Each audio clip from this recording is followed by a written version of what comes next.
Hey everybody, welcome to Geekoholics Anonymous episode 108. I'm your host Rico, here with my co-host Jane Cody. We get together once a week, talk about video games, TV, movies, and or whatever the hell we like. Welcome everybody, thank you for listening. New listeners, welcome. Old listeners, welcome back. If you've never been here before, we usually start with talking about what games we've been playing, getting some news, our public service announcements, and then, of course, our random free-for-all section, and actually maybe some questions today, because Dane wasn't lazy and asked for some. I think I got one. What else was I going to say? I don't know. Oh, I can't remember. Can't read your freaking mind, dude. What the hell's wrong with you? Look, my ESP is just a little off today, okay? I can read yours. Donuts. God damn it, how did you know? Fuck, I love donuts. Now I want donuts. Thanks a lot, dude. So, Dane, what have you been up to? Anything exciting to report? Well, now I want donuts.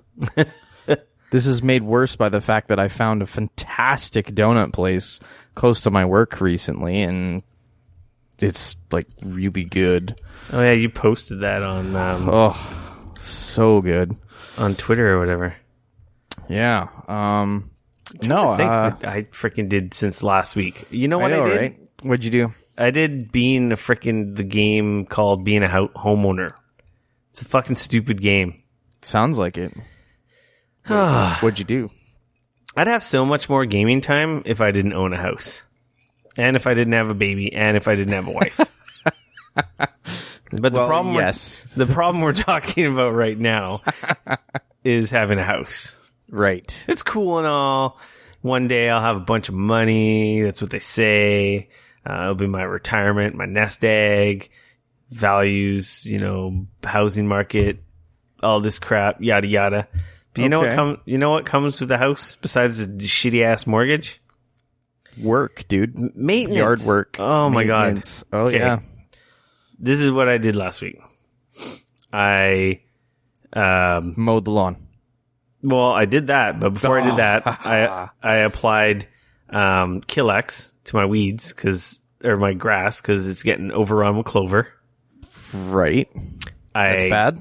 I was on the roof of my house cleaning my gutters. Oh yeah. Because we had a huge rain, and I noticed when I was outside that the water was like pouring out the side of the gutter on the one side of the house. I'm like, what the hell? That's bad. Yeah, overflowing. Yeah. There's like moss growing in my gutters. Yep, that's the thing that happens. I'm like, God damn you. So I'm all up, lying down on my roof, put a hole in my shorts, my new shorts, which I'm not too happy about. Which I'm a dummy because I should have put on my work clothes, but I'm like, it'll be fine. But yeah, I spent way too long cleaning my gutters out with the hose and getting on my hands and knees and just pulling sludge out with my gloves. It was gross. Yep. And then I power washed my upper deck, my lower deck, my walkway. And then I cleaned all the windows to the house. 2-story home. Okay. I cleaned and I painted my front door last summer. Did you paint it red? No, I applied stain. Oh, okay. And I left that fucking green tape that I was using to mask it on the glass, and we had the kid shortly after I did it, and I never got around to removing the green tape, so it was on there for literally 6-9 months, whatever. Ooh. And the green tape doesn't come off very easily when it's been on there for a long time. No, it's kind of made to be used, then removed fairly quickly. So then I had to get this gunk off crap and clean that up. But man, my front doors and windows and shit, they look awesome now. What else did I do? I did even more. Dude, this list was huge. I did so much stuff around the house. Oh, I cleaned my barbecue. Man. Applied barbecue cleaner and cleaned my barbecue. I did a bunch of stuff that was just God damn it, if I didn't own a house, I wouldn't have to do any of this shit. Yeah, I don't have to. It's great. I felt good about it, but at the same time, I was like, man, I just really want to be playing Persona right now. Or shooting people in the face in PUBG. But you did neither of those things. No, because so I did a good lot. husband. My neighbors are probably like, "Oh, they must be putting the house on the market. Like he's, cleaning everything up to make it look good." I wonder, it's spring and it's gonna be summer soon, and I can't remember the last time I cleaned the gutters. They were in pretty bad shape, so that was like well overdue. And I power wash my decks every year because they get dirty. So it happens when there's trees in the neighborhood and lots of rain that we have. That also doesn't help. God, it's been raining like crazy. It's like finally stopped. Yeah. Usually we don't get, what was it? This month or last month or this month has been like record rain. Like in the first week, I think it was record rain for the month. Yeah. Something stupid like that. We had, I think it was March in Vancouver. I think we did not have a single day where it didn't rain. Yeah, it was a month every day rained. Yeah, at least like it may have gotten sunny in the afternoon, but it had rained at some point in that day. It was the same. Yeah, we were pretty much the same weather as you guys. But yeah. So, yeah, that's what I did this weekend. That's right. That's what I remember. And then I played soccer on Sunday and then mowed the lawn after. I literally I felt like I got ran over. I was just done. So I've been useless this week. I haven't done much. Fair enough. I did the biggies on my list though. So I was getting pretty anxious because I've been off for a little while and I hadn't done anything because we started my time off with vacation. Right. And then you need to recover from vacation. And it's like, oh shit. I go back to work in a couple weeks. I should probably do some of the stuff that's on my list that I don't want to do on the weekend when I'm getting off from work. So anyway. Yep. Yeah. That's it. Fair enough. Man, this weekend feels like it was so long ago already. Yeah. It like flew by.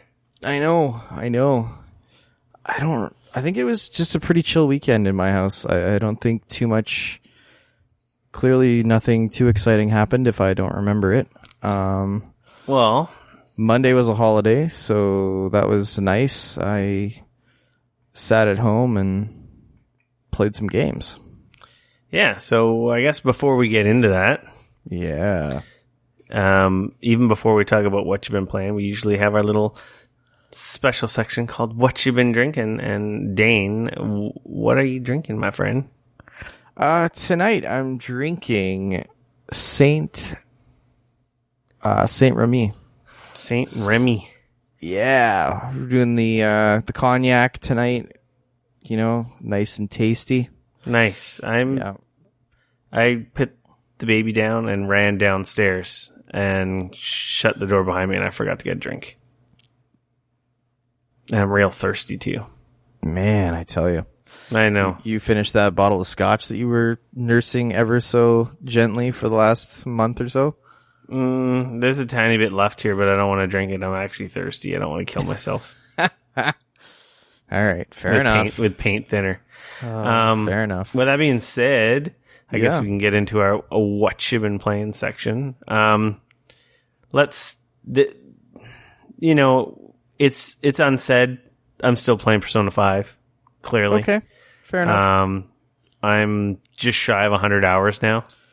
Wow. I think I'm on the 6th palace. Yeah, I don't know how I do it, because when I look at the game clock, I'm like, that's a lot of time. That's like 5 games I could have finished or so. But I managed to sneak it in every chance I get. I played a little bit more PUBG, not enough to... I want to play crazy stories. I want to play more, but I'm just so addicted right now to Persona with where I'm at right now. And actually, Persona's been working out really good on remote play. I'm pretty sure I mentioned that I've been taking advantage of the remote play a lot more since I had a child. Yeah. It seems to work fairly well for you. Yeah, Persona 5 lends itself so well to remote play. Because, when you're at home, remote play is perfect. It looks perfect. I don't have any latency in my house, so it works very well. Right. And with a game that's not super sensitive or timing based, it feels like you're playing it native on the Vita. That makes sense. It doesn't feel like you're streaming it, especially with a turn-based RPG. And what else? Yeah, I said PUBG. But the big thing, I cracked into Fire Emblem Echoes Shadow of Valentia. I put freaking Heroes here, but it's not Heroes. That's the handheld one. I was going to mention that, but... Yeah, Fire Emblem Echoes Shadow of Valentia. So is that the new... It's the new game? It's the new old Fire Emblem 3DS NES game. Right. Okay, that's what I thought. So this was a remaster, correct? Like they've redone everything, and it looks all pretty now. And remaster remake of, I think it's the second game. The second Fire Emblem game. Oh, okay. Did that one even? I don't remember. No, it never came here. I don't think. I was gonna say I don't think that ever came here, did it? Yeah. And by here I mean North America. 1992 Fire Emblem Gaiden, the second entry in the series. Wow. Yeah, I don't think it ever came here. No, it says North America here, May 19th. No, duh. I'm looking at it just came out. Shut up. I was looking at the wrong thing. Fire Emblem Gaiden release Japan. Yeah, no, never came here. Okay. And so it's an NES game. Wow. So yeah, you can say remaster for sure. Was it a Super NES game? No, or was it a NES game? NES. Really? I thought you said 94. NES 92. 92. Wouldn't that have been the Super NES? No, I'm looking at it on the screen. It's like NES graphics. Famicom is the NES. Yeah.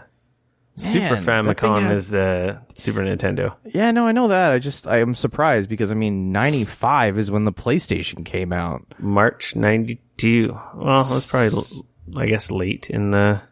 Must have been super late in the life cycle. So, yeah. Okay.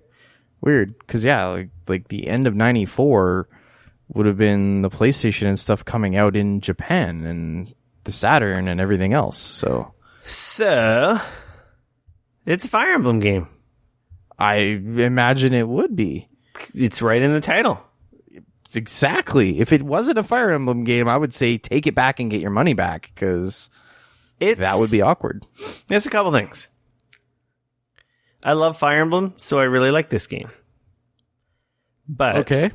I haven't gotten far enough into it to get upset about the stuff that is missing. Because it's a newest Fire Emblem game, but it's not the newest Fire Emblem engine.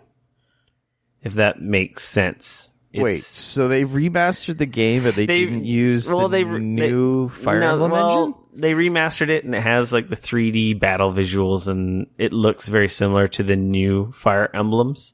I guess you could say it. I have to play the last one to see how similar they are. Like, they're very similar, but gameplay mechanic wise, it does not say mechanics. Oh, I see what you're saying. It's like the same engine, but different mechanics. Okay, because the graphics engine is probably the same, but the mechanics are going to be very different. It doesn't have any of the dating children stuff, like that stuff, and it doesn't have the tag team moves, which are all the newer ones had as well. So when you had units next to each other, they would team up. Yeah, they would get stronger, or they would you can get like attack bonuses or defense bonuses if you put two units on the same square. You can't really do this. For those of you who aren't familiar with Fire Emblem and you just tuned in and never listened to the show before and have no idea what we're talking about, Fire Emblem's a top-down, turn-based strategy game, grid-based. I would say it's like a turn-based RPG. Yeah, RPG strategy game because it's units. It's a rock paper scissors type system where different weapon types have advantages over others. Very similar to Final Fantasy Tactics. Yeah, exactly. And it's military, fantasy, knights, archers, mages, stuff like that. So now you know. In case you didn't know what Fire Emblem was, at least you know what we're talking about. Because if you didn't know what we're talking about, it probably just sound like we're just rambling about nonsense, which, hey, we do that around here a lot. This game is cool to someone who loves Fire Emblem. I haven't played it enough to say if it's better or worse than the most Birthright or Conquest, the last one, which I loved, which is, like I said, the newest gameplay iteration of Fire Emblem, whereas this one's a remake of an older game, so it doesn't have all the same mechanics. But there are some different mechanics in this one. There's 3D dungeons. Like you dungeon crawl, and then when you run into an enemy, it turns into a regular turn-based top-down battle with all your units. That's new. Okay. This game's completely voice acted. Oh, wow. So that's clearly all new, obviously. With tons of cutscenes, which is really cool. So I imagine I will, as with all the story from back then, the story seems fine. Yeah, I just started early. Story. I just started early. It's spoiler alert for 2 minutes. If you don't want to know anything about the story of Fire Emblem Echoes, Shadow of Valentia, maybe turn the volume down for a minute or two, or skip forward. It's basically you're being raised by your grandfather, who turns out to be like one of the kingdom's best warriors. You're in seclusion in a remote village that no one really knows about, basically hiding your cousin. It is Celica is her name. Your Alm, and she's a car? She's not a car. Oh, okay. I know. Every time I see her stupid name, I think of Toyota Celica. It's Celica. And she's your cousin, and you guys have these unique scars on your birthmark on your hands, which Do you drive cars? No. Oh. You can ride horses, but there's no cars. This is in the past, man. Okay. Swords and fine. So I imagine there's going to be some importance to the marks you and your cousin share. And basically your village has been discovered, and now you guys are torn apart. But your grandfather doesn't tell you what's going on. Obviously, your cousin's being hidden for some reason because she's very important, and as are you probably. But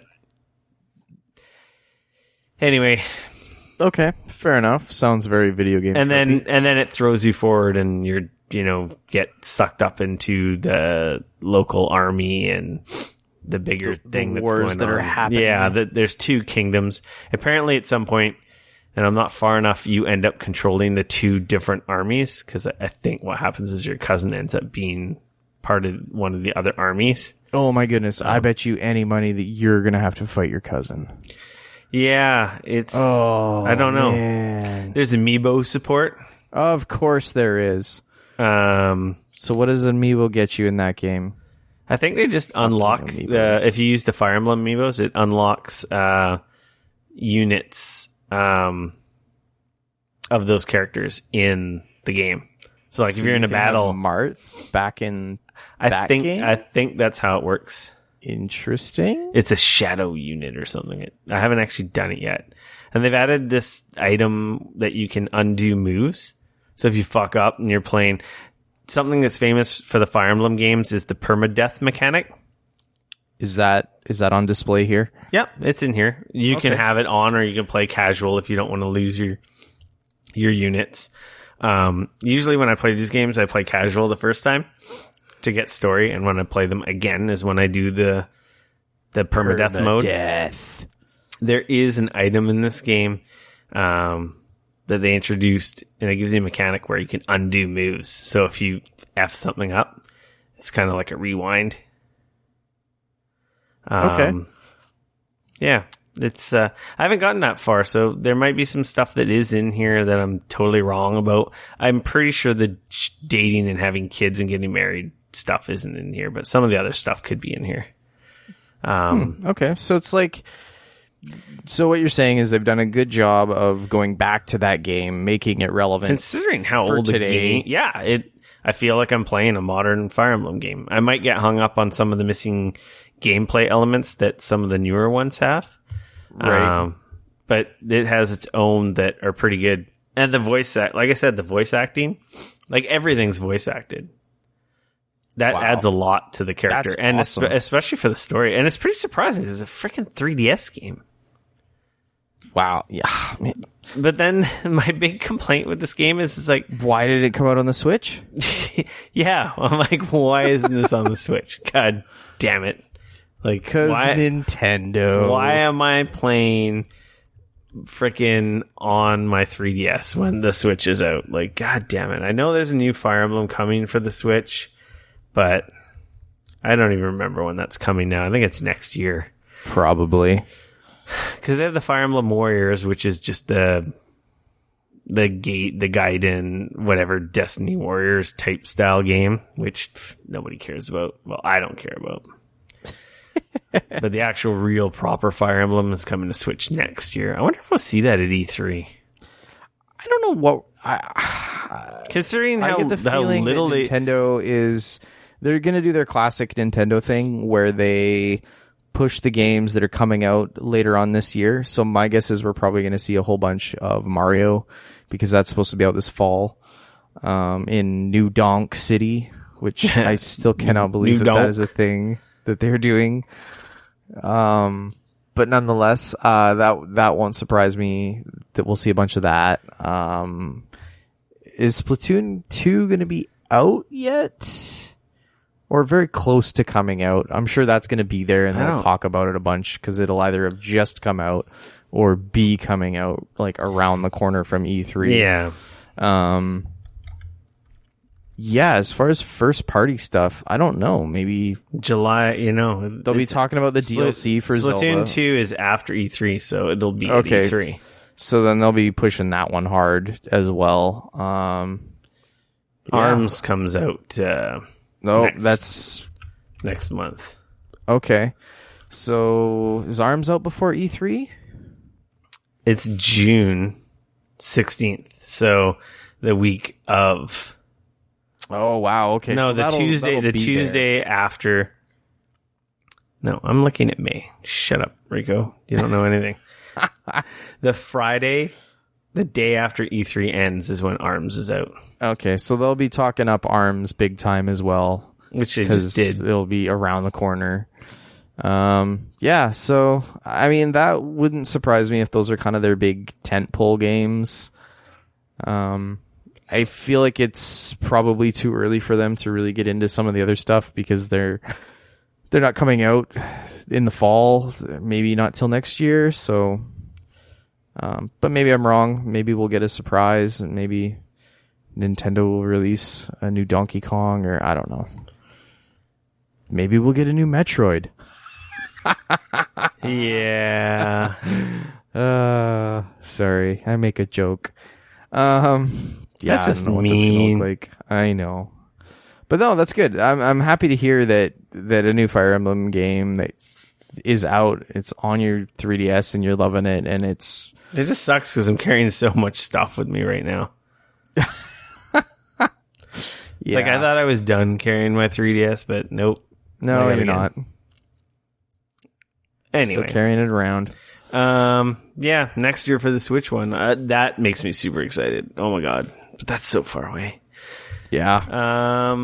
We talked about Heroes of the Storm, the 2.0 release last week a little bit. And obviously it sounds like you got frickin' sucked back in. Okay, so Heroes of the Storm came out a year ago. And I downloaded it. I was in the alpha, and then I was in the beta, and I played it, and it was fine. Like, I don't know. It wasn't that I didn't like it. I did. I played it a bit. But I don't know, it never truly took hold, if you know what I mean. It's a fun game. It never grabbed me and just was on my mind all the time, and I didn't wake up in the morning and want to run over there and play it, you know? That is now over, and that is... I don't know what happened when I started playing this stupid 2.0 update. I logged in, I got my 20 heroes, and I thought, I'll play a match or two just against the AI. That's just playing cooperative against the AI. Mm-hmm.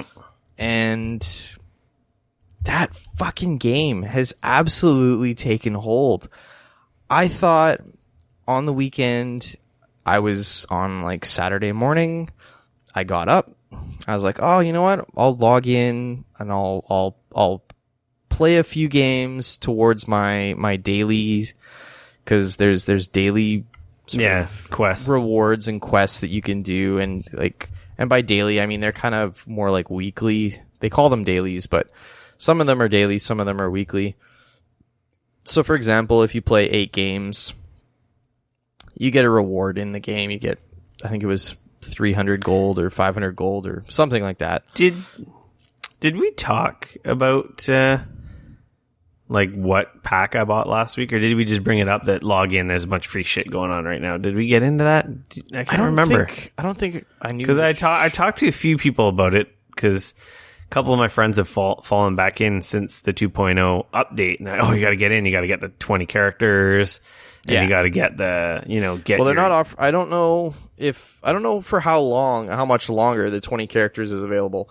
They're available currently. So if you log in, you get 20 characters. You can choose. There's 4 packs. And I chose a bit of everything. There was a little bit of this, a little bit of that, etc., etc. So I chose that pack. I don't remember the specific name of it, but it pretty much had most of the characters that I kind of wanted to play. Yeah. So anyways, Saturday morning comes along, and I was like, you know what? I'm just going to log in and maybe play a couple of games towards my rewards, if you will. Next thing I know, my wife's getting up. I've been playing all morning. And she's like, hey, are you going to get up and do some stuff? I was like, oh, yeah. Same thing happened to me on Sunday. So then Monday rolls around, which is a holiday, and I'm real close to finishing my main daily quest, which was the play however many games, and I was like, okay, I'm so close. I'm just gonna log in. I'm just gonna finish that so it's done, and I can play something else. And in my head, I had actually planned out. I was like, okay, I'm gonna log in. I'm gonna play some Heroes of the Storm 2.0. Then after that, I'm gonna go over and I'm gonna play, because I have a whole day here. I'm gonna sit down and I'm gonna finish a couple of games that I know have kind of been, I'm either halfway or 3/4 of the way through. I've got Halo 5 on my Xbox One that I haven't finished yet. I know I'm at least halfway or more through that game. I know it's not overly long. I could probably finish that today. That'd be great. Get that off my list, and there was a few other things like that I was thinking okay, this is great. I'm gonna get these done. Guess what happened? You didn't get them done?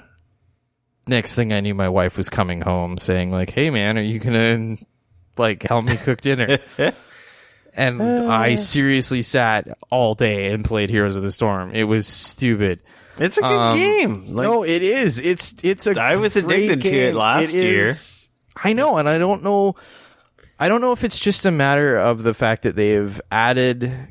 They've added so many characters. Yeah, they've added a lot more characters. And also, I think having those characters available for me to play, because now I have 20 characters to choose from. And so some of them are great, some of them I don't really care for, but there's always, if I play a match with a new character, chances are I'm going to probably, as long as I win that match, I'm probably going to level that character up, or be so close to leveling that character up, which is great. Because, of course, now in the 2.0 update, if you level a character up and you hit level 2, that of course means that your profile levels up, which then means you get a loot box. So see, I haven't played. I just logged in and bought my 20 characters. I can't. So now, like Overwatch, so before there was as you played, your profile would level up. Now, how it works? Well, yeah, there was a max. There was a max level. I think it was level 40. Right. You maxed out, and then you only got currency for winning games. You leveled up, you got currency. Yeah. You leveled up, you unlocked different skin color variants. Right. You got your character to level 10, and then you eventually got like one of their cool skins for free, but you still had to buy all the other ones. Right. So now, how it works is your profile level or your account level is just an accumulation of all of the levels of all of your characters. So like there's dudes out there they're like level 300 because they're crazy and they own all the characters and they have them all leveled up. Guess what level are you? So now I'm level 12. Guess what level I am? 200. Not that high. Oh. Yeah, 127. Wow. Yeah, when I logged in, I'm like, this thing was like, and all this shit was happening, and shit was flashing on the screen, and it's like, I'm getting all these crazy loot boxes. Yeah. I thought I must have just talked about this with my brother-in-law on the phone, and I was thinking it was the podcast. But yeah, when I logged in, you're like, level 127. Oh, here's a founder's loot chest, and here's 12 epic loot chests, and then here's another freaking 15. I had like a bajillion loot chests when I logged in that first time. It's great. I was like, holy crap. This is, so because I, of course, I think I'd hit like level 2 or 3 or something before. Like I said, I didn't play much before. It didn't grab me before. I played a few games. I thought, oh, this is kind of neat. And I kind of moved on. I never really got into it. And so now, here I am, I'm logging in. And now, of course, every time I level my account up, I get another loot box. They got you on. So now I'm like, I keep playing and I'm like, okay, well, I haven't played this character yet. I should try it out. And so I'll try that character and I'll get another loot box. And, and of course that works as well for the weekly characters that they have on rotation. Plus now I have enough that I can probably buy a couple other characters. And it's kind of a dangerous cycle, in all honesty. It really is. They got you on the hamster wheel. But not only that, the thing is treadmill.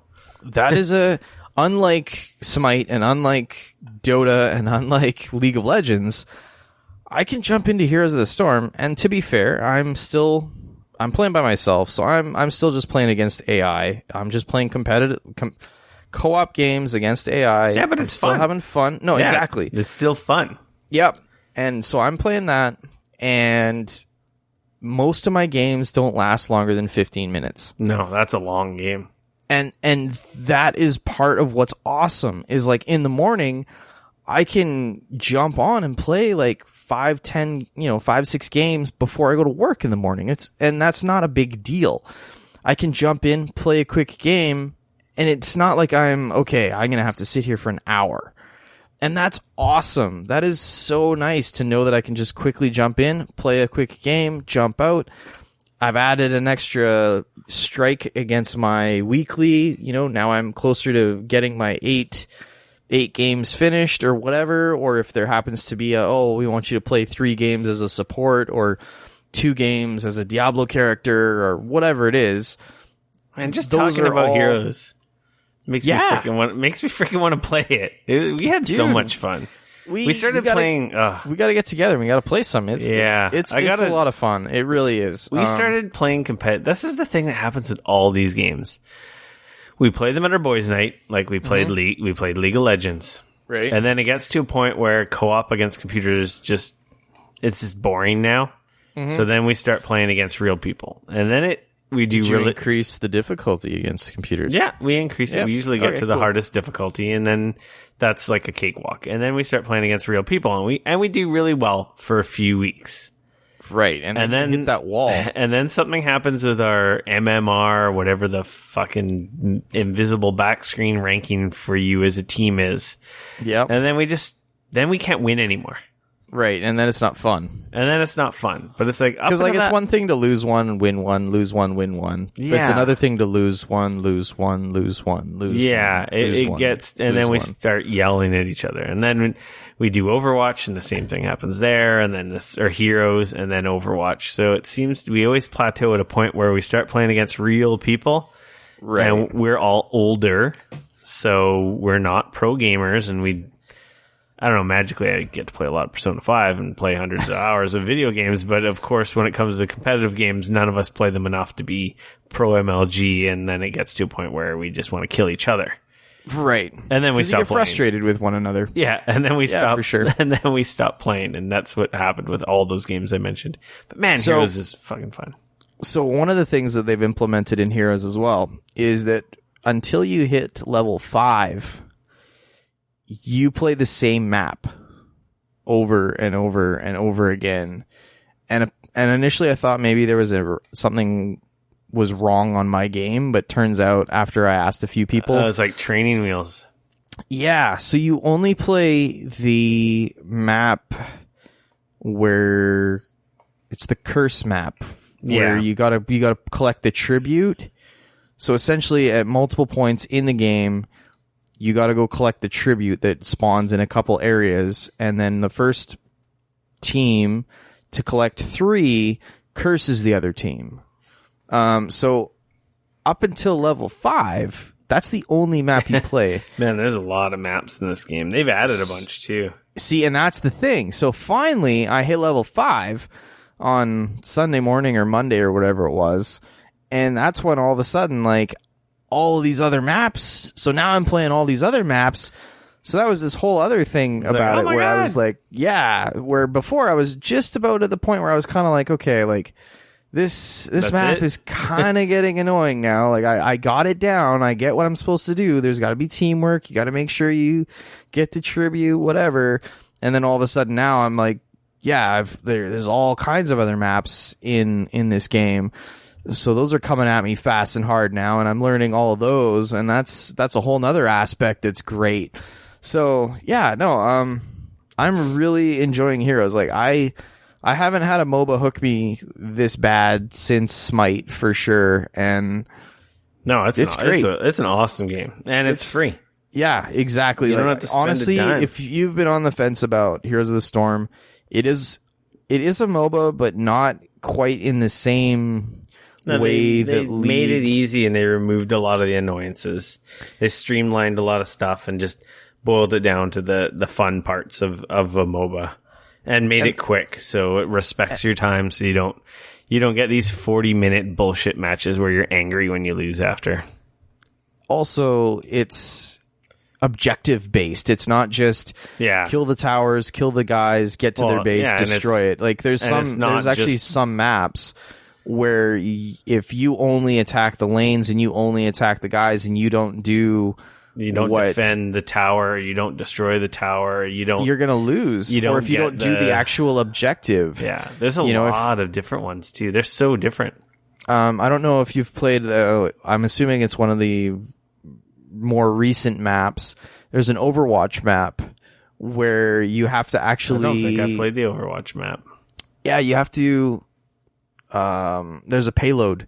No, I've definitely haven't played that map. It spawns, and you have to actually get the payload. You have to escort it from point A to point B, and the team that does, their payload like turns into a rocket launcher and shoots rockets at the other base. Yeah. And that's the only way to hurt the enemy base. Oh, that's awesome. So yeah, so you both start off with X amount of hit points on your base or whatever. It's great. It's honestly a blast. I have been seriously hooked bad. I own I own like 3/4 of the characters in that game. That's awesome. Yeah, I own like 43 or 44, and I think there's like 60. Yeah, there's quite a few of them now. Maybe I own more than 3/4, but I own a lot. I got, out of all the packs, I picked the one pack that gave me the most characters. Extra characters that you didn't already own? Yeah, because I had lots of characters. They have 4 different packs of 20 characters. If you never played, you're getting 20 characters. But if you played a lot like I had, you probably owned some characters from some of those packs. Mm-hmm. And most of the other packs were like, oh, I only get 5 characters if I choose this one. I only get 7 if I choose this one.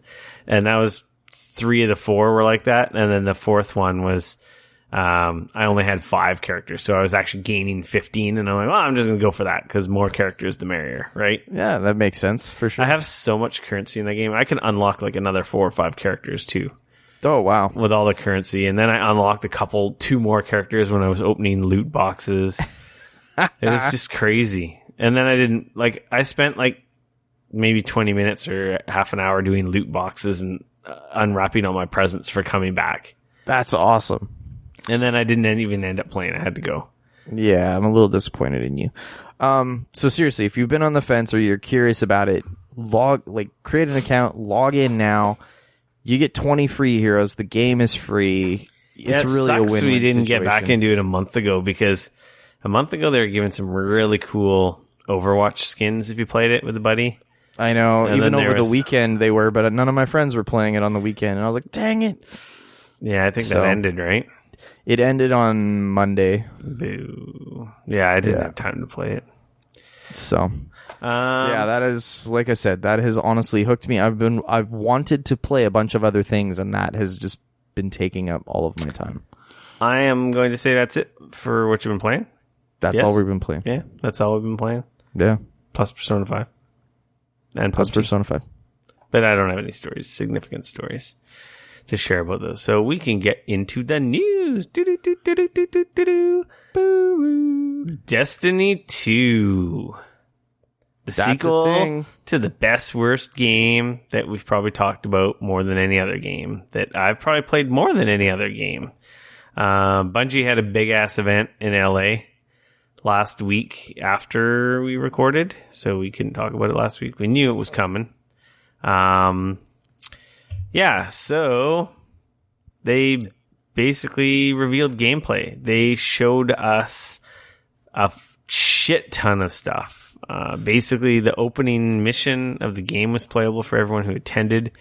Yep. As well as one of the new strikes.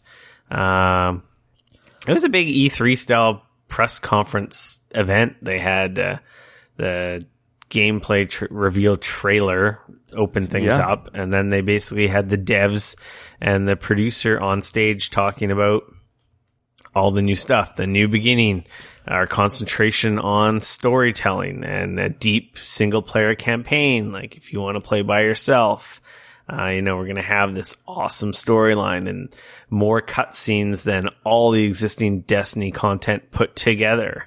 Wow. It looks pretty cool.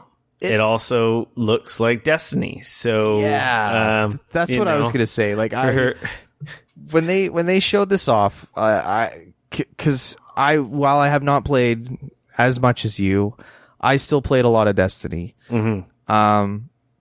But I can honestly say when I saw the video of this come out and they showed me, it was a very pretty Destiny. Yeah, but did it look any more pretty than Destiny 1? Yeah, it looks a lot better. Does it? Yeah. Okay. It looks it looks a lot better, but it is essentially, some people were poking fun online and calling it Destiny 1.5.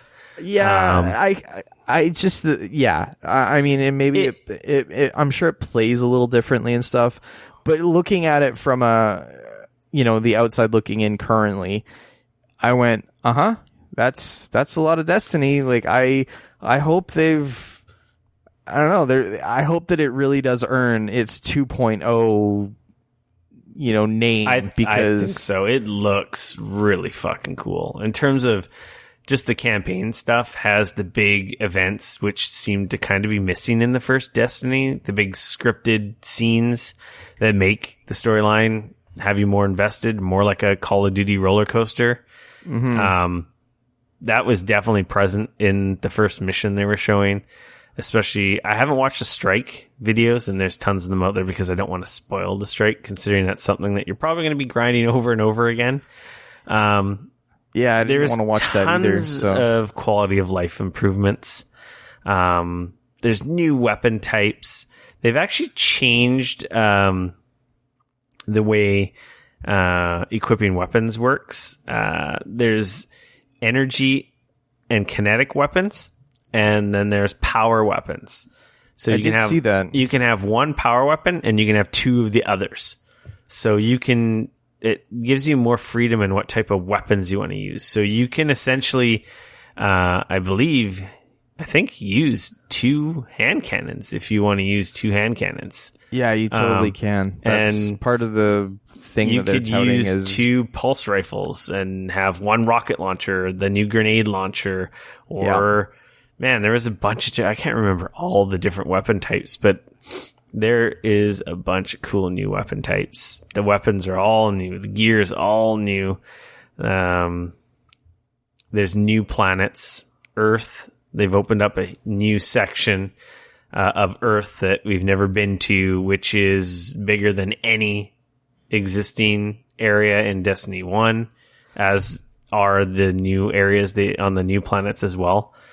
One thing I was curious about is I know they've shown off a bunch of the new areas. Do you think they're going to integrate any of the current areas into Destiny 2? I don't think so. Do you think we're going to go to the moon? The tower's been destroyed. I realize that. That one They may bring those areas back, I would imagine, down the road, probably in expansions, as they fix them and change. Because I'm going to guess this is a new engine. I'm going to guess this one's going to be easier to build. Because that was a big problem with the old Destiny. Apparently, adding stuff to it was a nightmare. So I'm going to guess what I've heard. I'm going to guess that's a big reason why they tore down and are starting from scratch with a lot of the stuff, is to make it easier for future. So I won't be surprised if the moon and Venus and that stuff comes back, but totally redone, like new areas. That makes sense for the new missions and raids and story content of this game. Right. So they added a shitload of stuff. They put clans in the game. I saw that. So to group up with your buddies, it's all in game now. You don't have to rely on third-party apps or websites. They've made it so you can do what they call guided games. So if me and you were in a clan and we needed one more person for our nightfall, we could open it up for someone random to join us.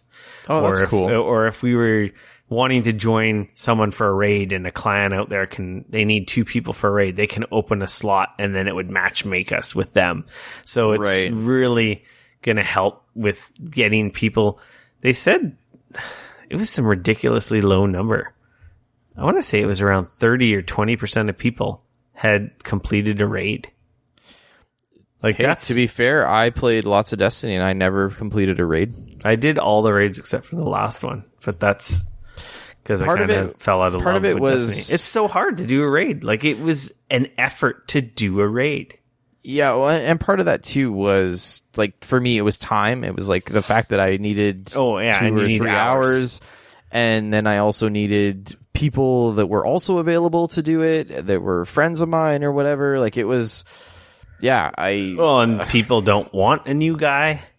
Right, because I'm like a total noob. And when you were looking, that's the thing, when you were looking for a group to do a raid, people were like, oh, you got to have Galahorn, you got to have, like, this light level, and no newbies, you got to have experience. It's like, well, how do you get the experience if no one wants to fucking play with you? I'm not in a clan of 50 people. I don't have 50 people who play this game, so...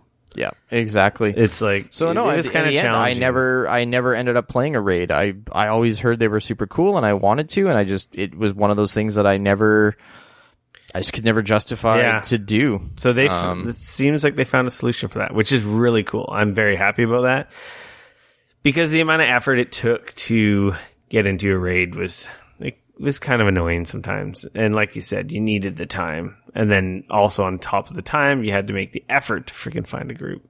This sounds like they have a solution for that. They changed all the Crucible modes to 4 versus 4. The big thing is everyone was playing it on PC down there with mouse and keyboard at 4K 60 frames per second. Yeah. NVIDIA was quick to tout that event was powered by 1080 Ti's. I'm sure it was. I'm going to guess you probably don't need 1080 Ti's to get 4K 60 on this game. I've heard it's uncapped. They have not released specs yet as far as like what will be required for PC. But I also did hear them say that, if you're not running at 4K, you're also not going to need an absolute monster of a computer to run Destiny at a decent frame rate. From what I understand, the engine is pretty amazingly optimized. It does have ultra-wide support, so lucky bums like me. Lucky you. Yeah, that makes me pretty excited. Everyone that did get their hands on the keyboard and mouse down there were super happy, which... I heard it felt real good. That's great. Back to quality of life stuff. Like I said, you don't have to go back to the hub town. Well, I was going to say the tower or to orbit to do missions. You can just launch missions from wherever you're at and group up from wherever you're at. So that's about bloody time. That's a huge improvement. There's more melee weapons. There's new subclasses. All 3 classes have different subclasses now. I can't remember the names of them all. What is it? Warlock is Dawnblade. They summon like a cool flaming sword and shoot big freaking fireballs out of it and have an explosive downstrike and like a charge of some sorts. The Titan is basically avoid Captain America. Yeah. You get a shield. It looks like you can block damage with a big giant energy shield. You can throw it and it bounces off enemies. You can also charge and slam into enemies with it, which looks pretty cool. And then the Hunters is the Arc Strider, which is an electric staff. Wow. Which is basically Bruce Lee with a big staff. It looks cool. It makes me excited. It really does. It's neat. It's awesome as a Destiny fan. It's a little disappointing that maybe it wasn't enough new, and that it was more just, hey, this is Destiny 1, the game you guys beta tested for 3 years for us, and here it is now working and proper and what it should have been from the get-go. There's a beta this summer, so we will get our hands on it. I also want to point out, for me, one of the sort of downsides, and again, more details to come, but as somebody who really, really is excited to be playing this on the PC, they have said that the PC version is going to be coming out later than the console versions. They have not yet said when that's coming. Yeah, they haven't committed, and they haven't said that it's definitely coming later. They just haven't. Oh no, they have said the PC version will also come out later than the console versions, with a final date expected in the coming weeks, according to I just thought they were cagey about it. Yeah, no. So there's that. Well, it looks like I'm buying Destiny 2 twice. The other big thing, too, that I want to point out is it's going to be launching on Battle.net. Yes. So this is going to be the first third-party game or non-Blizzard game. Yeah, well, Activision Blizzard. But yeah, but still, I mean, this is the first time the Blizzard a game launcher outside of a Blizzard game is in the Blizzard launcher. Which is weird. Really funny because they just changed the name from Battle.net to the Blizzard launcher. Yeah, and they're like, it's not Battle.net anymore, it's the Blizzard launcher. And it's like, okay, then you guys just called it what's going on? In the video for the press conference for Destiny 2 calls it Battle.net. I honestly thought when I was watching the live stream that he fucked up. Yeah, no. I thought he screwed. I thought it was Battle.net. I thought it was like a Freudian slip, and then he just like fucked up and called it Battle.net. And then I was like, no, it's Battle.net. And I'm like, okay, are they going to go back to Battle.net now? Did they just change? I'm so confused. Interesting. So it's going to integrate fully with Battle.net. You'll be able to chat with your friends, add friends. It's essentially going to have all of that stuff, form parties, same way that you would in all the other Battle.net games. So depending on whether or not you love or hate Battle.net, that's a good or bad thing. It's kind of funny because you can actually use, if you have Battle.net credit, apparently you'll be able to buy it. A big thing is the price of gold in World of Warcraft has is it gold? Or tokens. In World of Warcraft, they introduced this system where you can buy tokens which can be redeemed through the Blizzard app in-game for gold in World of Warcraft. But you can also take that out and go the other way around and get like money in the Blizzard app. Okay. So if you're like, it's to stop gold farming, but if you have tons of gold, you can go the other direction and and convert back into cash. So basically the price of WoW Gold, because of this announcement of Destiny being on the Blizzard app, WoW Gold went through the roof apparently.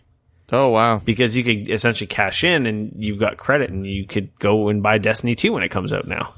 Wow. Okay. I don't know. In theory, who knows? That they may not let people do that, but everyone's assuming you will be able to, because if you have credit on your Blizzard account, you can buy Hearthstone card packs. You can buy Blizzard games currently, right? Right. So, yeah, that was kind of funny seeing that story. That is interesting. Mm-hmm. I like the Blizzard app. The Blizzard app's great. And then also Activision doesn't have to give a cut to Steam or anyone else, right? Yeah, no, I think it's great. By all means, man. I'm all about getting. I know a lot of people are like hate when games come out on a platform other than Steam, but as far as I'm concerned, Steam needs competitors because otherwise it's just bad for us at the end. Yeah. So, yeah, that was definitely a funny reveal at the event. Yeah, it kind of sucks. If it's like that's the thing. Like, I know I'm going to want to play it day one, but I tell you right now, I'm not. Depending on how much of a difference we're talking about, as far as what kind of a length afterwards. I mean, if we're talking months before it comes out on PC, then I may end up buying it twice. But if we're talking it's a couple weeks, I'll just hold out and wait for the PC version. Like, that'll be fine. If it's like you said, if it's a couple weeks, then I'll probably just have to grin and bear it. But I don't know if I'll be able to. We'll see. It'll be hard for me. I'm thinking I should wait, but I hope it comes out the same fucking day.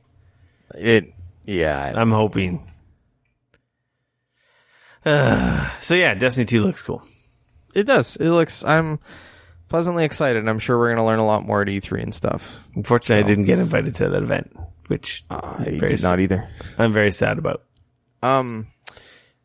Also, for anybody out there, if you pre-order, at least on consoles, you get access to the beta. So I don't know if they're going to be doing something like that on PC or not. I don't know. I think they said they were, but I haven't seen anything about being able to pre-order it on PC yet. So I'm not sure. Red Dead Redemption 2 has been delayed. Not really surprised. I just noticed that in the outline, I linked the posts on the website, the admin post. Oops. That is funny. Yeah, Red Dead Redemption. Rockstar came out yesterday or the day before, and they're like, yeah, by the way, it's coming out spring 2018 for PlayStation 4 and Xbox One. Still no word about PC version. I'm sure it's going to come down the road. GTA 5 came, but they're not ready. The original Red Dead didn't. The original Red Dead didn't, but GTA 5 did. Yeah, and I don't know. That's their first big release after Red Dead, I think. That's a hard one. I mean, they seem so strange when it comes to the PC. Like, every game that they drop on the PC seems to do super well, and yet they seem to have this total love-hate relationship where they don't seem to ever want to release things on the PC. Yeah, the PC is probably where their game gets pirated the most, right? So it's a love-hate relationship with PC, I imagine, for any developer. I have also seen the fact that it has been one of the best-selling games on Steam pretty much since it came out, and it has made them a shitload of money. Yeah, so, I think the success of GTA 5 will change their tune on releasing this one on PC. I'm pretty sure this game is going to come out on PC. But I hope so. With that being said, they said spring 2018, and then they're like, oh, here's a bunch of pretty screenshots. The fact that all we've seen out of Red Dead 2 is teaser trailer and a few pretty screenshots kind of made me not surprised that this was getting delayed. It's already one of my most anticipated games. I love the last one. Oh my god, it's so good. Didn't even play the original, so it's blasphemy. You suck. Far Cry 5 was revealed. We knew about it last week. Teaser trailers. Yeah, there was like 4 teaser trailers, revealing the location. Welcome to Hope County, Montana. And then today or yesterday, they released, I assume it's going to be the box cover art for Far Cry 5. Showing... It surprised me, yeah. Showing basically a militia-like southern redneck type family sitting at a table draped in American... Was that an American flag or some kind of Confederacy flag? It's like not stars, it's something else. It looks like an American flag, but yeah, it's been modified slightly. They show planes in the image, vehicles. It looks like it's going to have a lot of the Far Cry staples. Yeah. It's got guns. It's got guns. There's a dude with a sinner written across his back, so... The actual proper reveal will be on Friday.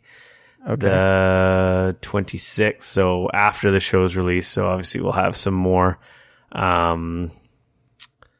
impressions about that next week. Yeah. But yeah, this image and with the teaser videos they show looks cool. I like the change of setting. I like America.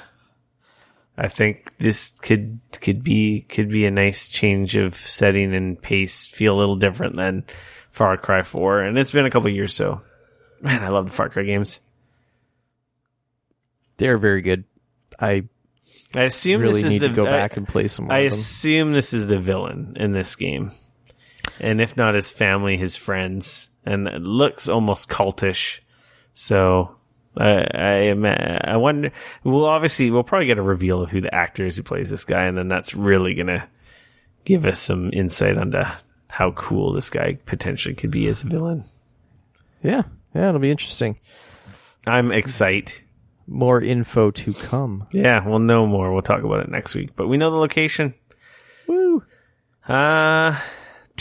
LawBreakers is coming to PS4.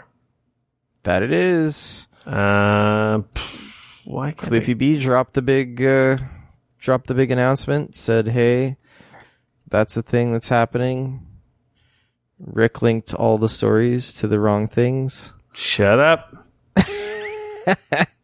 Yeah, no, he pretty much came out and said that LawBreakers is now coming to PS4 as well. In a big post, kind of announced it's also going to be $30. A starting. I should say that there's going to be more than one bundle, but essentially the cheapest bundle is going to be starting at $30, so $29.99 American, and I'm sure they're going to go up from there. He said that any maps and characters that they're going to release will be available to everyone, a la very Overwatch style, and the only thing it sounds like they're going to be charging for is going to be cosmetic stuff, so nothing that actually affects gameplay. So no pay-to-win mechanics at all. So that's pretty cool. He has not ruled out that it's going to be that it may or may not come to the Xbox One. He pretty much said that's still a possibility, but right now they're not announcing anything. He said it will not be cross-play between PC and PS4. And I believe his exact words were, because that's dumb. Yeah, that sounds like Cliffy B. Yeah, it does. My thinking behind that, because he didn't really reiterate what he meant by that. He just said there's no crossplay between PC and PS4 because that would be dumb. That was literally all he said. My guess would probably be just because the PC with mouse and keyboard has such a bigger advantage. It's just not fair. Yeah. So that's kind of cool. He's obviously, they're hoping that it's going to be a game that goes big and people want to play, and it's, obviously, that's the hope. So yeah, that's kind of the new Boss Key Productions game. They also, did they announce a release date? I don't believe they did. They're going to be also doing a couple more betas. I know the PC version of that is currently in closed beta, so they have said that there will be at least one coming to the PS4 as well. I feel like the open beta is soon. Yeah, I'm not sure. I know it's in closed beta right now. I put the proper link there now if you want to click on your story. Hey, look at that. Yeah, so $29.99. That'll be coming out. So yeah. If it's a competitive multiplayer shooter. It's a hero-based shooter, I guess. I mean, I want to say kind of similar to Overwatch, but totally nothing like Overwatch at the same time. We've played it and talked about it before. Yeah. I'm curious to play it now because I don't think I'm going to care about it still. I'm curious to play it now because I think that it's changed a lot since the last closed alpha that I was involved in. They've added more characters, that's for sure, but I get the feeling that they've also changed the way that things move and play a lot too, though. Just that's definitely a feeling that I got looking and watching some of the newer videos and stuff. So, yeah. This evening, or this afternoon, I should say, we got our first trailer for Netflix new Castlevania animated series, and I went, "Oh fuck yeah, that looks awesome!" Yeah, it was a teaser. I want to see so much more of that now. It looks super cool. But we got a release date, July 7th. I can't believe it's so soon. Literally, I swear we talked about this like 2 months ago, maybe. Yeah. I really like the art style. It's like this cross between Japanese anime and 80s cartoon. I really dig it. I really like it a lot. I think it's perfect for Castlevania. Like, I think it really, really works well. So yeah, and it looks like it's true to Castlevania. They said that it's going to be I wasn't rated expecting R. this at all.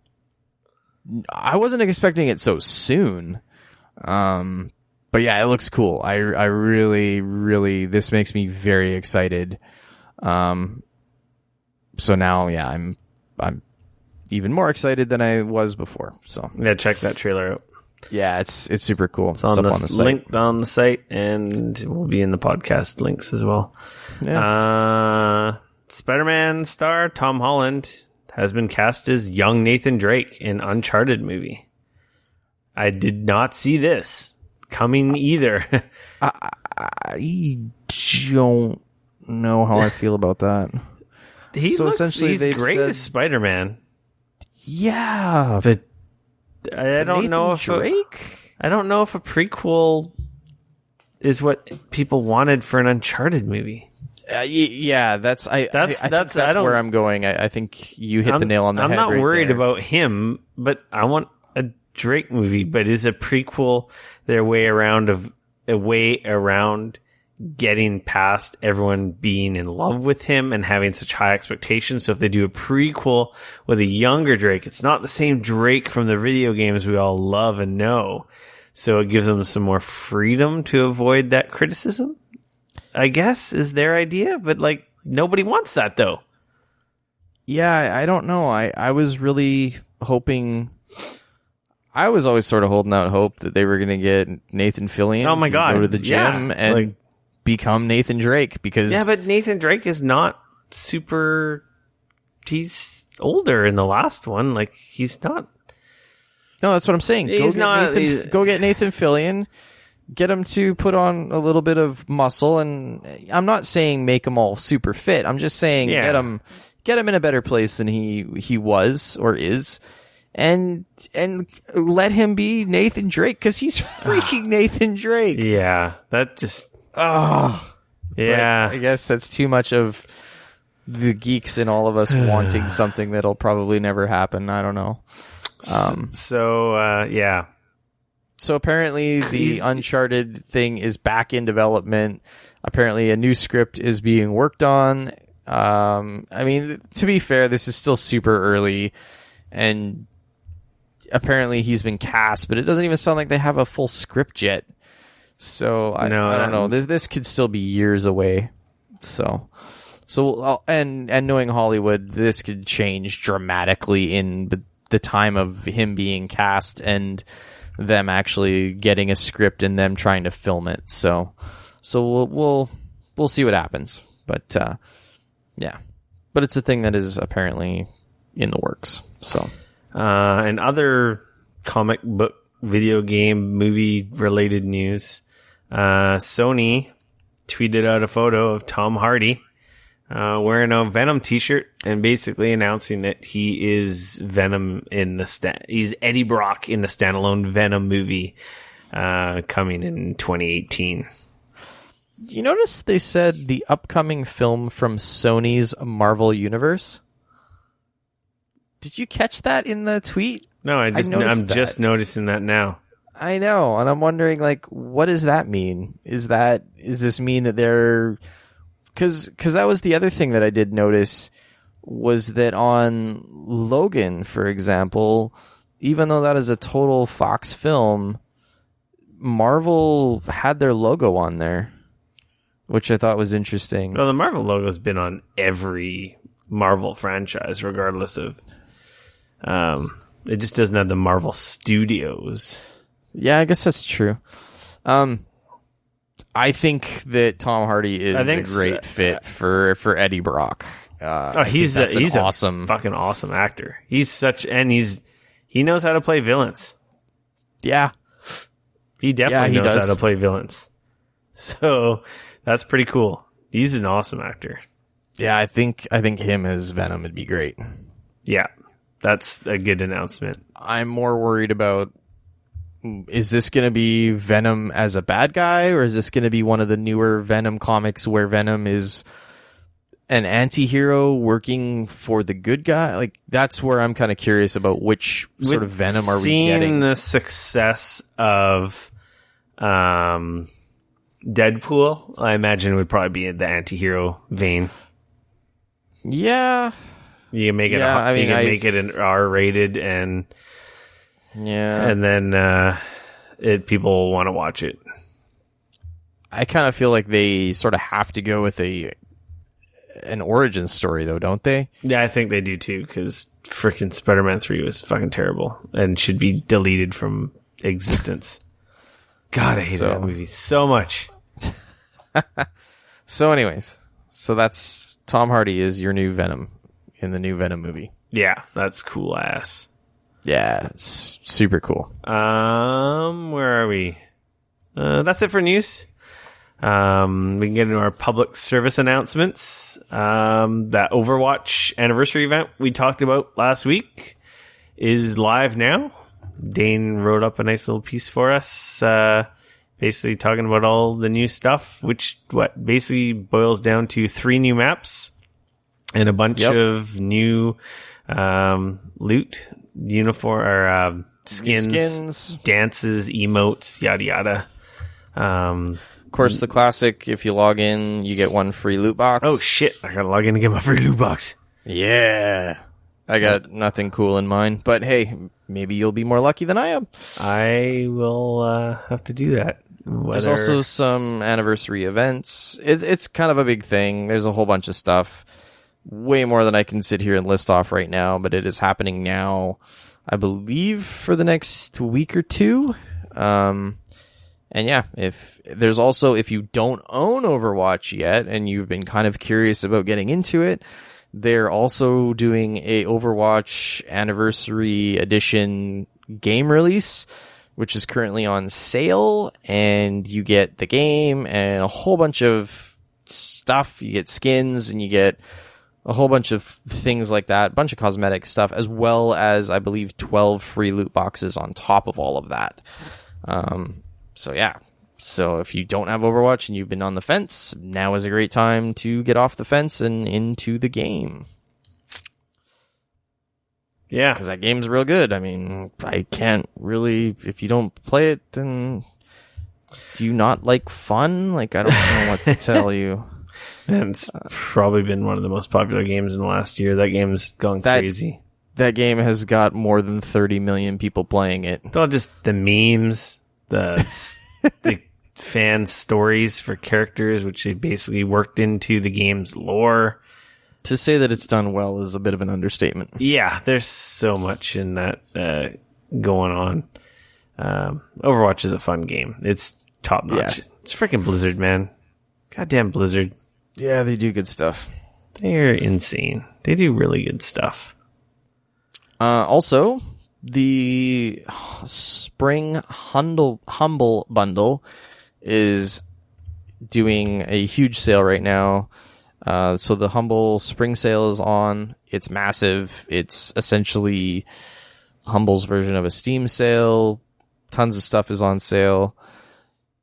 If you want to go buy some video games, that is a great place to do it. And also, it's an awesome opportunity because you can also give to charity. That being said, I also did want to give them a huge shout out right now because if you love comic books, the current Humble Bundle comic book bundle is an Aspen Comics The Art of Michael Turner, who, for anybody out there who doesn't know, Michael Turner was the founder of Aspen Comics, who's a comic publisher. He passed away from cancer a few years ago, but his studio is still going. And so currently right now they are doing a huge Humble Bundle with a ton of Aspen Comics, which he was one of my favorite comic book artists.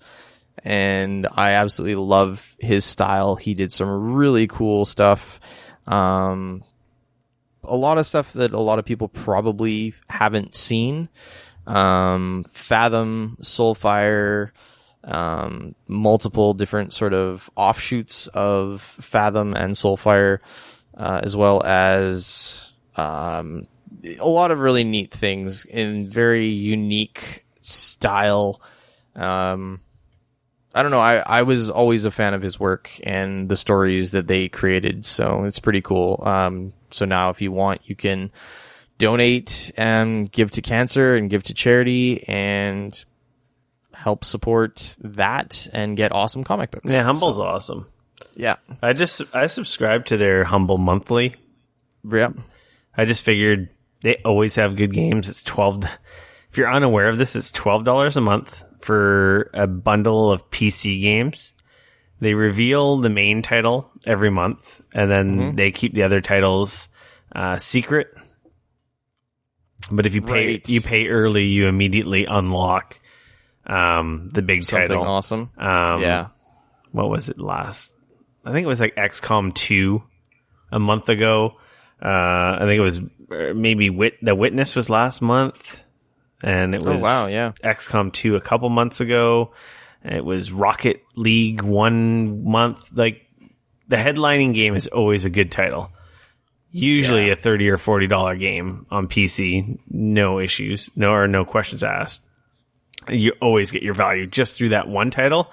And then you get like 6 or 7 other games. Like last month, I think Inside was one of the secondary titles. That's a more recent game. So I used to just subscribe whenever the main title was good. Now I'm just like, you know what?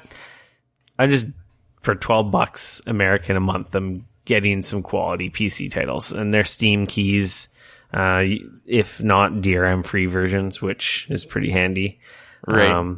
I can't say enough about that service. It's really good. I like Humble. Those guys are doing great shit. I'm literally, as soon as we're done this tonight, I'm going to be ordering the Aspen Humble Comics bundle. Yeah. This is insane. I didn't even realize how much stuff is in there. How much, like, there's omnibuses for stuff in here. Like, a lot of them. It's crazy. Like, we're talking huge volumes with everything in here. And like you said, awesome. You can choose how much some goes of this to is charity. Even if you just pay $1. If you pay $1, we're talking 8 huge collected editions of comics. If you pay $5 or pay $8, you get all those plus another $5. If you pay $15, you're talking about almost $400 American worth of comic books. Yeah, that's crazy. Dope. So yeah, go support Humble. They do good stuff, man. And like Rick was saying, you get to choose how much of your money goes to charity, how much of it goes to Humble, and how much of it goes to the devs or the devs and artists or in that regard. Exactly. And it's always DRM free, which is cool too. At least in the comics. So Xbox Game Pass launches June 1st. Remember we were talking about that a little while ago? Yeah. Xbox's subscription service, $10 a month. Netflix style video games? Yeah, Netflix style, but you're not streaming. You actually install the games, but they've got a collection of like 100 plus Xbox One and 360 back compat games, which makes for a pretty compelling lineup if you just need 100 games to play or have been out of gaming. It's probably a fantastic place to start as opposed to even buying anything. I can see from the screen there's a lot of this overview image they have. There's some quality titles there, like Halo 5, Mad Max, Saints Row 4, BioShock Infinite, Gears of War. There's some quality titles in there. Something that's interesting about this too is that if you decide that, hey, I love this game and I want to actually buy it and keep it forever and ever, you get it at a discounted rate. Yes, as well. Because that's the thing with this is that every so often, I think every month the game lineup changes. I believe. Yeah, I think they're changing or adding or cycling stuff out. Yeah. Yeah, so it'll be changing sort of constantly. But if there is something that you happen to decide, like, hey, I love this is great, I want to play it over and over and over again. If you also get a deal. If you're a gold subscriber, there's a free 2-week trial that's available now. Mm-hmm. And or if you're not, on June 1st, that you can get the 2-week trial then to check it out if it's something you may be interested in.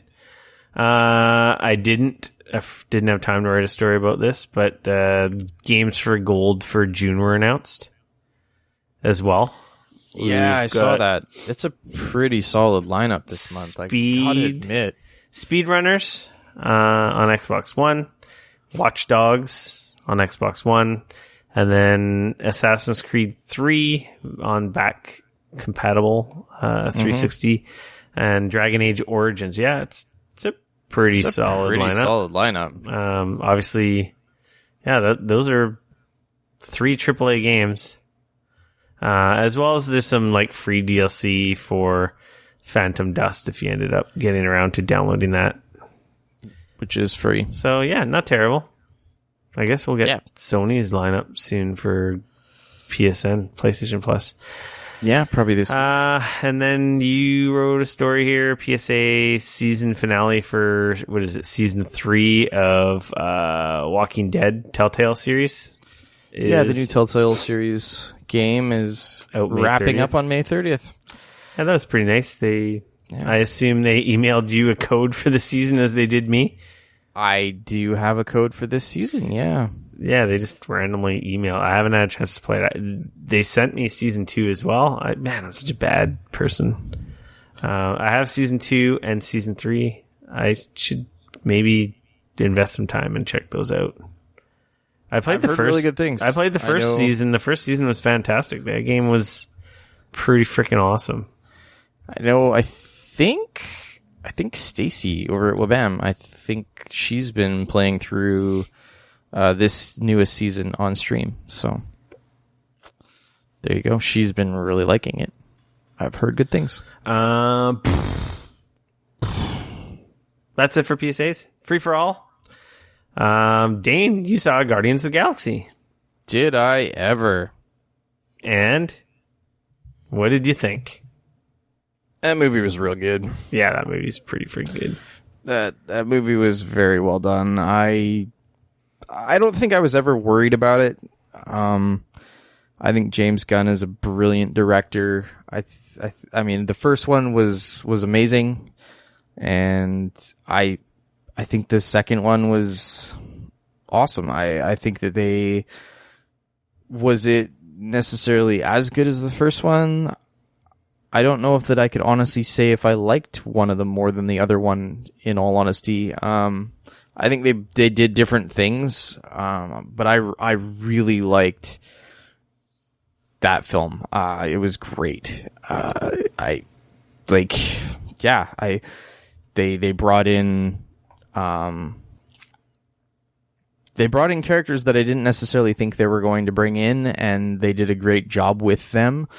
And I just go see Guardians of the Galaxy 2. Yeah, it's so good. It's a pretty freaking awesome movie. Yeah, the music is, again, he knocks it out of the park. That second soundtrack is great. It's very similar to the first one, an amazing soundtrack full of great songs from the 80s and even some of the 70s. Gives you some pretty solid feels. Yeah. It is a funny freaking movie too. Oh my god, I laughed so much. My wife was laughing at me. It was, my wife, she liked it. We both thought it was fantastic. I don't really know what else to say about it. Really, I really liked it a lot. It was more Guardians. Exactly. There's a lot of character development in this one compared. Obviously, the last one was an origin story movie.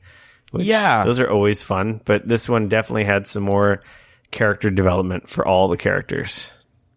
Man, Yondu is fucking badass. Yeah, I like I said, I think it was cool to see some of those other characters that I wasn't really sure how they were going to show them and stuff, and explain some stuff. And it was handled awesome. very, very well. And there's a bunch of extra stuff. I want to quote some of the jokes, but I don't want to ruin the impact. I know. Baby Groot is a show stealer. Absolutely. He was so good. Yes. And if you watch it, make sure to stick around for after the credits. There's like 5 after credit scenes. Yeah, they pepper extra scenes all throughout the credits. So you definitely have to stick around for that. Yeah, absolutely. I was like, it's so good. My buddy wanted to go watch a movie on the weekend, and we went and saw King Arthur, but I told him I was down to watch Guardians again. I'm like, it's that good, I'll watch it again. But he didn't want to make me watch a movie I'd already seen. So we ended up going to watch King Arthur. Okay. Legend of the Sword. How was it? I thought it was good. Yeah? Yeah. I thought it was a great flick. It was super entertaining. I think that it came out at a bad time. I think that movie's problem was timing. Yeah. Because I saw previews for it and I thought, man, that looks real fun, and I feel like that's right up my alley.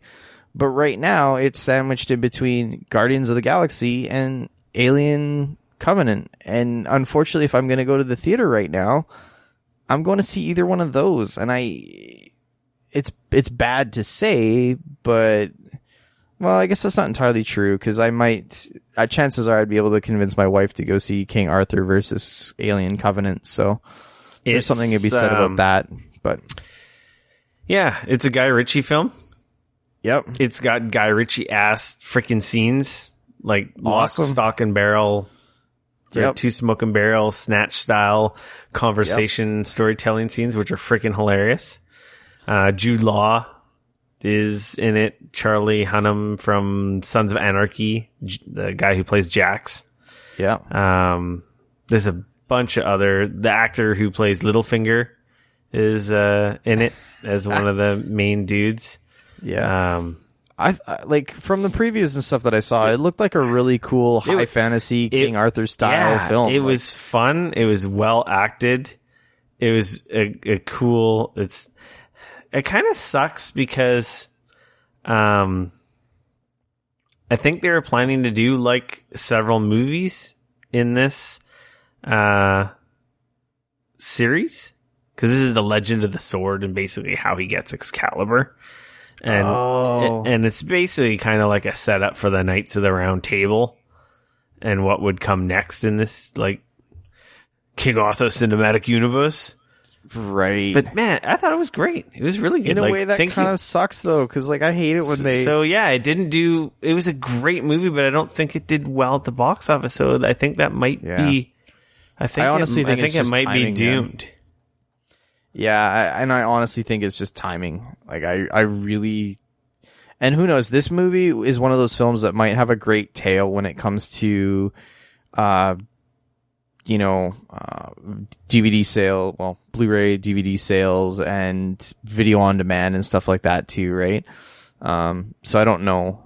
And I also don't know how well it did worldwide either. Like it maybe came out in other areas that didn't have as much stuff out already or had already been out. So I don't know. But that is something that is very frustrating when you love something that you know is probably not going to get a sequel, even though they've kind of set it up for one. Yeah. Yeah.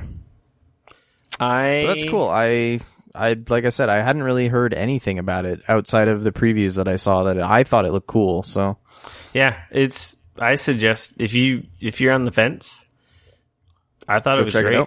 Yeah, I thought it was cool. I really liked it. It was I feel like it's one of those films that I'd probably really appreciate to see in the theater too. I don't know with a big screen. I don't know if maybe did they just not market this movie? Is it more than just timing too? It's really weird because it's a good movie. I don't know if the studio had a lot of faith in it, and when they don't have a lot of faith in stuff, then they're less willing to spend money on marketing, and I don't know. How do you not have a lot of faith in something you spent $175+ million making? That is so strange.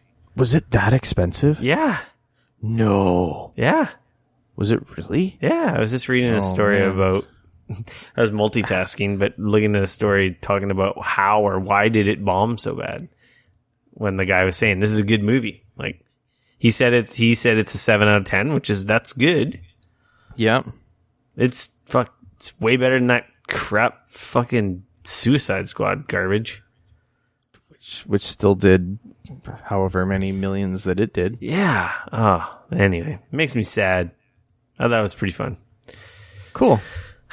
I hope somehow it makes money back and they decide to continue because I thought it was cool. I'd like to see another one. Fair enough, man. Yeah. Now, if this movie was like a Netflix movie, I bet you it would have done gangbusters. Yeah, probably. Maybe the problem isn't the movie and the timing, it's the delivery mechanism. Or maybe it's all of the above. It kind of seems like Hollywood is like you're Guardians of the Galaxy and you're a giant fucking Marvel movie or you're a freaking Transformers movie or everything else just fucking bombs. It kind of seems like it's getting to that. There's no mid-tier in movies, kind of like the mid-tier in video games kind of disappeared. There's indie Oscar films and then there's giant, huge Hollywood blockbusters, but there's nothing in between. I think it has to do, at least around here, it's got to do with the cost of films. To go to a theater and see a movie it's no longer $10. No, it's like $50. It's no longer $8. You go see a movie in the IMAX. It's like you said, it's like $45 or something for two people in the IMAX. Like it's insane. So, and of course, if you go to the theater, you want to see a movie in the IMAX or in D-box. One of the D-box or in the we have what's the big one out here too, the 4D. Is it 4D? No, not 4D. It's the it's like the super high definition Ultra AVX. So like, but of course, in order to see a film in any of those formats, you're spending significantly more money. So suddenly your tickets for each of those is like $25 or $22.50 or whatever it is. And it's so suddenly instead of going to see movies that may or may not look okay, you don't want to take that risk. You want to know like, okay, I'm going to go check out this film. It's going to be great. I'm going to get my money's worth. And that's going to be that. Whereas before, when you could go to the theater for $8, you'd take a chance on movies. You absolutely would. That's true. You'd be like, you know what? I don't think we. I don't even know. have- I feel like going out to the theater and maybe we'll catch a movie, and then you'd look at the lineup and you go, well, there's not really anything I necessarily like. I'm dying to see, but this looks kind of interesting. I don't think we even have like cheap Tuesday night anymore. Even yeah, we do have that around here, but again, it's like for me and my wife at least, a Tuesday night that's never going to happen. Yeah, it's a work night. You get home late from work, you have dinner. It's like you don't want to watch a fucking movie at 10 o'clock at night. Yeah, it's not going to happen. So yeah, I don't know. I honestly think that theaters have sort of priced themselves out of like the middle area, and part of it is their own fault. They are definitely facing a problem. Theaters in general. You know, the big blockbusters obviously bring in the people, but it's like everything else seems to struggle, which is not good. I don't think is good business for the industry. I'm not a movie theater owner, so it's an issue that we're probably not smart enough to talk about. But yeah, it kind of sucks. King Arthur was cool. It was fun. Yeah. Watch it on Netflix when it comes out. Fair enough. On demand. So do you want to take this question this week that we got? The one question we got, because everyone else is like, we have more than one listener, you people out there. But Dane kind of, I don't know, sent it out on Twitter this afternoon looking for some questions. And looks like we only got one from our good friend Brian. How do you pronounce his last name? Is that quick? Is it quick? Well, maybe he doesn't want us to say it. Yeah, we'll leave his last name out of it. Brian, you know who you are. Brian the dog from Family Guy. Hey, Brian. No, I'm just kidding. It's not. He asked, "What's your favorite ice cream? Mint chocolate chip or mint chocolate chip?" It's pretty good. Mint chocolate chip's pretty dope. Friggin' ice cream. Not even in my top 5. What? Not even in my top 5. My favorite ice cream is ice cream. Okay. I just love ice cream. I don't care what fucking flavor it is. If it's ice cream, I will freaking eat it. I think I would probably, honestly... I don't eat enough to say, honestly, what my favorite flavor is. Actually, I'm going to sound like I'm 7? I do know my favorite flavor. All right, lay it on me. Oreo. Cookies and cream? Yep, cookies and cream. That's a solid. That would be in my top 5 probably, but not my top 1. I'm gonna sound like I'm 12 and I don't care. Blue bubblegum, man. Blue bubblegum is my absolute favorite ice cream. I love it. That's weird. It's good, but I like it, but it gets too sweet. It's almost like too rich chocolate cake. I don't know. Like I said, it's. And one of my favorite ones from one of my favorite blue bubblegum ice cream flavors is at Purdy's Chocolates.